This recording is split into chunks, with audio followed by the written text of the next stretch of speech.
De acordo com o Ministério da Saúde, os casos de infarto aumentam 30% durante o inverno.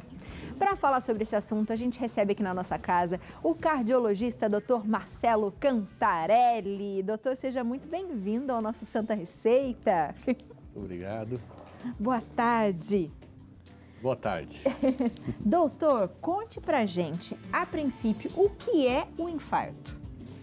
O infarto, na verdade, é a morte do músculo do coração, ou seja, o coração é uma bomba, né, que ele bombeia o sangue. Para ele funcionar, ele precisa receber sangue também. Então, as artérias coronárias levam sangue para o músculo para ele trabalhar. E para ele mandar sangue para os nossos outros órgãos e músculos, tá certo? E aí, de repente, se essa artéria entupir, que é um coágulo que entope, onde tem uma placa de gordura que já está entupindo ali, fechar de repente, toda aquela área para frente que receberia o sangue da coronária não recebe. E ele vai morrendo pela falta de sangue.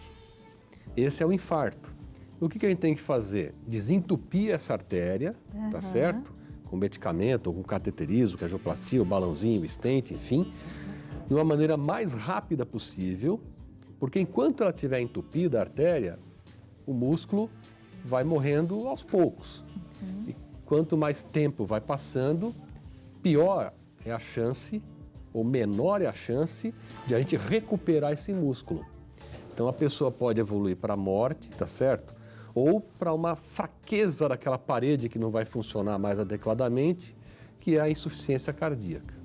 Uau, e doutor, quais são os sintomas? Porque muita gente tem esse receio e fala assim, quando os braços começam a amortecer e começam a falar de vários tipos de sintomas. Quais seriam esses? Essa pergunta é muito importante porque, em média, as pessoas no Brasil também, em outros países, levam 2 horas em casa sentindo sintomas de infarto antes de buscar ajuda, de pensar em buscar ajuda. Ai, que perigo. E como eu falei, quer dizer, quanto mais rápido desentupir a artéria, melhor. Então não pode perder tempo em casa. Então se você tem uma dor em aperto ou queimação forte no meio do peito, ou pode começar aqui na boca do estômago, e que ela não melhora em 20 minutos, ela não passa com nada, ela pode subir para o pescoço ou descer aqui para o braço, para os 2 braços ou o braço esquerdo, ou até ir para as costas e pode ser acompanhada de formigamento, de cansaço, de falta de ar, de enjoo, de vômito e de um suor frio. Então esse é o quadro clássico do infarto.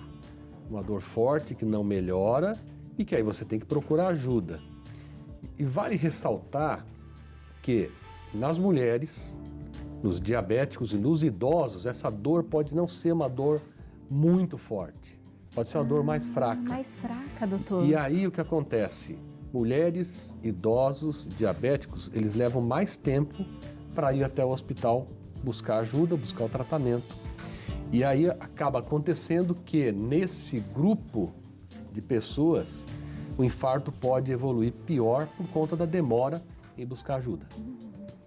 A gente vai falar também algumas coisas que contribuem, de repente, para a gente ter alguns problemas no coração, mas a gente começou falando do frio. Por que no frio essa incidência é maior, doutor? E ela aumenta em torno de 30%.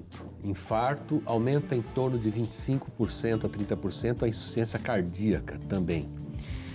Por quê? No frio, o nosso organismo ele se adapta para manter calor. E aí as nossas artérias, como eu falei, que levam sangue para o corpo todo, elas ficam mais estreitas, mais fininhas, para poder preservar o sangue mais para os órgãos internos, para manter calor. E isso exige do coração um esforço maior. Por quê? Porque ele tem que bater contra uma resistência, porque os vasos estão mais finos, e ele tem que bater mais rápido. Ele aumenta a frequência cardíaca, consequência disso é o aumento da pressão arterial. Então, no frio, a nossa pressão arterial é mais alta, a frequência cardíaca fica mais alta, os vasos mais estreitos, e isso, se o nosso coração, se as nossas coronárias não estiverem limpinhas ali, se não tiver placas de gordura, tudo bem. Mas, às vezes, as pessoas têm entupimentos ali nas coronárias, que não está totalmente fechado, tá certo? Mas ela não sabe. E aí, numa situação dessa do frio, dificulta mandar sangue para aquele músculo do coração. Porque já tem entupimento lá de 50%, 60%, 70%, enfim. E aí o músculo cardíaco recebendo menos sangue, isso pode predispor ao infarto. Então essa é uma explicação, né, fisiológica para esse entendimento. Como a gente sabe que o infarto acontece na maioria das vezes nas primeiras horas da manhã, que isso é um outro detalhe, legal. porque nas primeiras horas da manhã a nossa pressão também está mais alta, é um ritmo circadiano, então é muito frequente os infartos ocorrerem na madrugada e no começo da manhã, e principalmente na época do inverno, realmente aumenta a procura aos hospitais. Doutor, e o que a gente pode, de repente, a gente faz no nosso dia a dia que a gente pode provocar isso, né? De repente, nunca tive problema no coração e quando vai ao hospital estou infartando. Nossa, mas do nada? Nunca é do nada, né, doutor? O que a gente pode fazer que a gente provoca isso? Nunca é do nada, isso é importante. Porque eu acho que talvez a maioria das pessoas não saibam se o seu coração é saudável ou não. E às vezes desconhecem isso, né? Então, primeira coisa, importante conversar com o médico, né? Fazer um check-up, ver se o teu coração é saudável, né? A partir daí, então, tomar uma série de cuidados. A gente tem que cuidar para não termos ou não desenvolvermos os fatores de risco que levam a formar o infarto.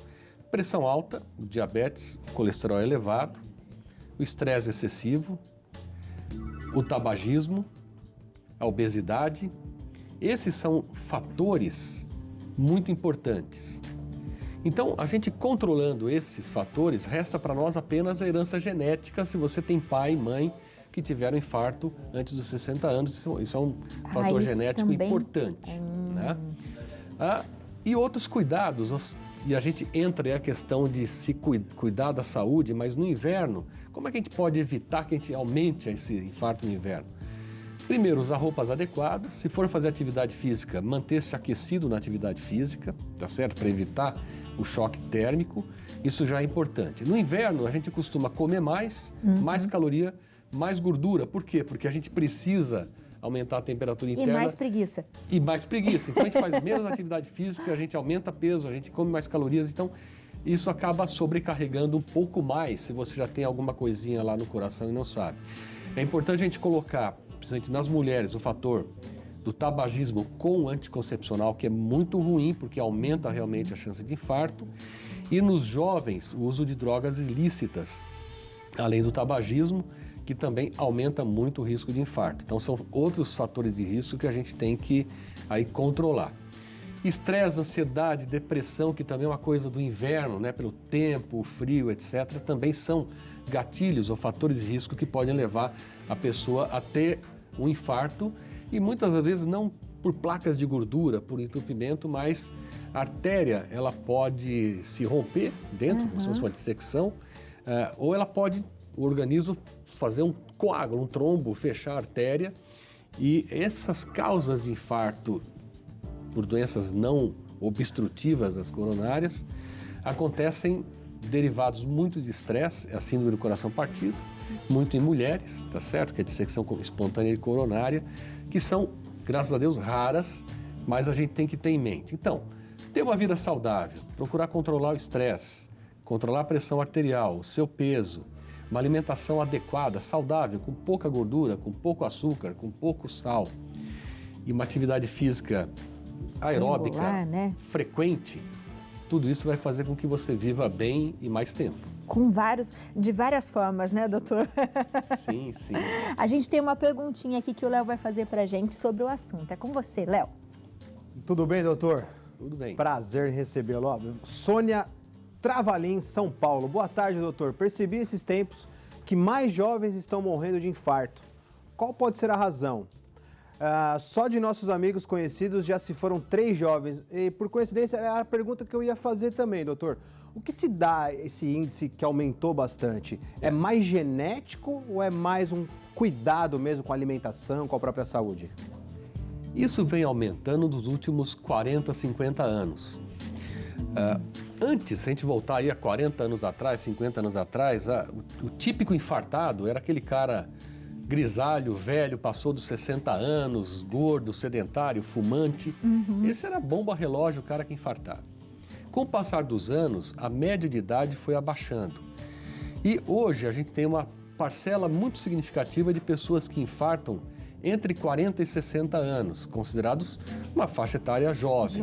E dos muito jovens. Então, eu já falei algumas causas. Então, os muito jovens, vamos colocar dos 18 anos, né, até os 30 anos, você tem aí uso de drogas ilícitas, você tem tabagismo, né, você tem estresse, você tem uso de anticoncepcional junto com cigarro. Comida, né, doutor? Às vezes também, muita comida gordurosa, isso também pode influenciar, Isso né? vai influenciar, a comida gordurosa, isso vai influenciar ao longo dos anos, porque ela vai formar aquelas gorduras que vão entupir o coração. Depois dos 40 anos, o que está pesando muito é o estilo de vida, né? O infarto aumentou muito entre as mulheres. Então vamos colocar as mulheres jovens agora na prateleira. Por quê? Porque há 40 anos atrás, de 10 pessoas que infartavam, uma era mulher. Hoje, de cada 3 que infartam, uma é mulher. Então aumentou muito o infarto da mulher, por quê? Porque ela adquiriu os hábitos dos homens no mercado de trabalho. Então o estresse do trabalho, ela acumula o estresse de casa, dos filhos. Ela adquiriu os vícios, então fumar, não praticar atividade física. Então hoje ela tem os mesmos fatores de risco. Então ela passa a ter também infarto como uma preocupação, né? Então infartos em jovens acontecem cronicamente por uma alimentação errada, que aumenta a diabetes, aumenta peso, aumenta a pressão arterial. E o sedentarismo levando ao aumento de peso também. Então, tudo isso leva você a desenvolver um infarto. E de uma situação mais aguda, uso de droga, tabagismo são os mais importantes. Doutor, toda vez que a gente tem pautas médicas aqui, a gente sempre fala praticamente as mesmas coisas, né, no sentido de prevenção. Mas parece tão difícil, doutor, né? Porque a gente tem cada vez mais as pessoas sabendo o que elas têm que fazer e não se adequando. E aí você começa a se adequar depois que você teve um quadro de um infarto, por exemplo. E às vezes pode ser reversível. Teve um infarto, não deu tempo de chegar, né, a tempo de fazer uma cirurgia e a pessoa vai embora, que é o caso que a gente está falando dos jovens. Caso a pessoa chegue até o hospital, né, infartando, mas ela ainda faça uma cirurgia, é possível que isso aconteça depois de novo ou não, doutor? Você tocou 2 pontos interessantes. Uma é conscientização. Então, hoje todo mundo sabe, fazer atividade física, alimentação saudável, manter o peso. Então, só que isso não conscientiza a pessoa, né? Não entra naquela necessidade. E aí isso acaba entrando depois que a pessoa tem um infarto. Ela teve um infarto, aí ela, agora eu vou parar de fumar, agora eu vou fazer atividade física, agora... Só que esse agora também, muitos deixam um pouquinho para depois. E aí a chance da pessoa ter um novo infarto é 18%. Então, se a pessoa teve um infarto, ela tem 18% de ter um novo infarto no prazo de 1 ano. Isso é uma estatística que o INCOR fez um trabalho há alguns anos atrás.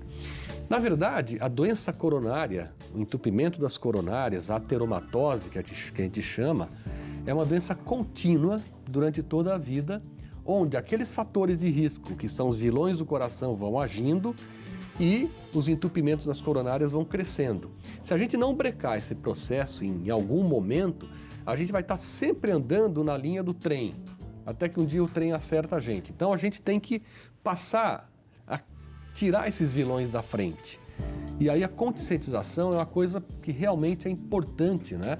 Você vê, são várias campanhas, a gente tem a campanha Coração Alerta da Sociedade Brasileira de Hemodinâmica, a gente tem a campanha 12x8 da Sociedade Brasileira de Cardiologia, a gente tem o Setembro Vermelho, ou seja, dia do colesterol, dia da hipertensão.